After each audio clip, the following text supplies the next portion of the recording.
Layout అంటే ఏంటో మీకు తెలుసా? అన్అప్రూవ్డ్ లేఅవుట్ అంటే ఏంటో మీకు తెలుసా? LRS అంటే ఏంటో మీకు తెలుసా? ఇవన్నీ మీకు తెలియాలంటే ఈ వీడియోని ఎండ్ వరకు స్కిప్ కాకుండా చూడండి. ఒక రియల్టర్ కి ఈ 3 కంపల్సరీగా తెలిసి ఉండాలి. Hello realtors, this is Razia Begum, real estate coach. Welcome to my channel. Approved layout అంటే ఒక స్థలంలో వెంచర్ వేయాలన్నా, ఇల్లు కట్టాలన్నా సాధారణంగా ఆ స్థలం ఏ పరిధిలోకి వస్తుందో ఆ పరిధిలోని అధికారుల అనుమతి పొంది లేఅవుట్ వేయడము లేదా ఇల్లు కట్టడమో చేయాలి. దాన్నే అప్రూవ్డ్ లేఅవుట్ అంటారు. ఒక స్థలం అనేది అయితే GHMC లేదా MCH లేదా GP అంటే గ్రామ పంచాయతీ పరిధిలో ఉంటుంది. GHMC అంటే గ్రేటర్ హైదరాబాద్ మున్సిపల్ కార్పొరేషన్ లో కమిషనర్ అనుమతి తీసుకోవాలి. మున్సిపల్ కార్పొరేషన్ ఆఫ్ హైదరాబాద్ లో మున్సిపల్ కమిషనర్ యొక్క అనుమతి తీసుకోవాలి. గ్రామ పంచాయత్ లో అయితే district collector R additional district collector యొక్క అనుమతి తీసుకోవాలి. అప్పుడే అది అప్రూవ్డ్ లేఅవుట్ అవుతుంది.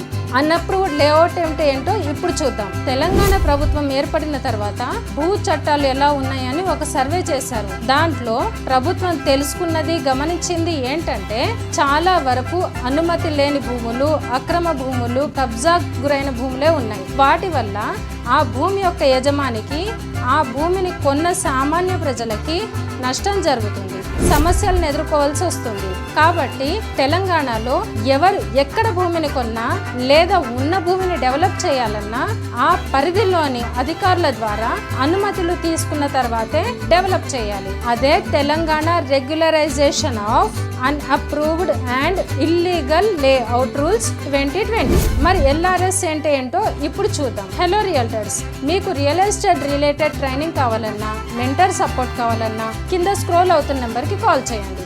LRS అంటే లేఅవుట్ రెగ్యులరైజేషన్ స్కీమ్. తెలంగాణ ప్రభుత్వం 2014లో ఏర్పడిన తర్వాత భూముల రిజిస్ట్రేషన్ల గురించి ఎన్నో మార్పులు చేర్పులు జరిగాయి. దానిలో భాగంగానే వచ్చిన కొత్త పథకం లేఅవుట్ రెగ్యులరైజేషన్ స్కీమ్.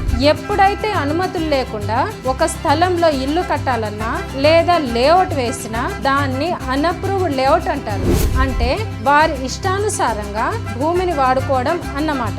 గతంలో ఇలాంటి అన్అప్రూవ్డ్ లేఅవుట్స్ ఎక్కువగా ఉండేవి. సామాన్య ప్రజలకి అది అన్అప్రూవ్డ్ లేఅవుట్ అన్న సంగతే తెలియక అక్కడ ప్లాట్ తీసుకొని మోసపోయేవారు. దాంతో తెలంగాణ ప్రభుత్వం బాగా ఆలోచించి 31 ఆగస్టు 2020లో జీవో నంబర్ 131 ప్రకారం లేఅవుట్ రెగ్యులరైజేషన్ స్కీమ్ ని ప్రవేశపెట్టింది. ఈ పథకం ప్రకారం ఆ స్థలం దేని పరిధిలోకి వస్తే ఆ పరిధిలో అప్రూవల్ తీసుకొని దాని ప్రకారం డెవలప్ చేసి కస్టమర్ సేల్ చేయాలన్నది దీని ముఖ్య ఉద్దేశం. మరి LRS ఎక్కడెక్కడ పనిచేస్తుందో తెలుసుకుందాం. HMDA లేదా అర్బన్ డెవలప్మెంట్ అథారిటీ లేదా MCH లేదా గ్రామ పంచాయత్లో ఉన్న భూములకి వర్తిస్తుంది. అంతేకాదు ఈ పథకం మొత్తం తెలంగాణ ప్రాంతానికి వర్తిస్తుంది. ప్రతి ఒక్కరూ దీని విధి విధానాలను ఖచ్చితంగా అమలు చేసి తీరాలి. మరి ఆల్రెడీ మీ దగ్గర స్థలం ఉంది, దానికి సంబంధించి మీరు ఎక్కడ రిజిస్టర్ చేసుకోకపోతే వెంటనే LRSకి అప్లై చేసుకొని దాన్ని లీగల్ అసెట్గా మార్చుకోండి. LRSలో ముఖ్యంగా 4 రూల్స్ ఉన్నాయి. అవేంటో ఒకసారి చూద్దాం. నంబర్ 1, వాటర్ సప్లై ఉండదు. నంబర్ 2, డ్రైనేజ్ కనెక్షన్ ఉండదు. Number 3, land or plot sale చేయాలన్నా పర్మిషన్ రాదు. నంబర్ 4, బిల్డింగ్ కన్స్ట్రక్షన్ కి పర్మిషన్ ఉండదు. సో రియల్టర్స్, ఈ ఇన్ఫర్మేషన్ తప్పనిసరిగా తెలుసుకోండి. ఖచ్చితంగా ఒకసారి దీని గురించి స్టడీ చేయండి. రియల్టర్స్, నా వీడియో కనుక మీకు నచ్చినట్లయితే please like, share and subscribe my channel. Thank you.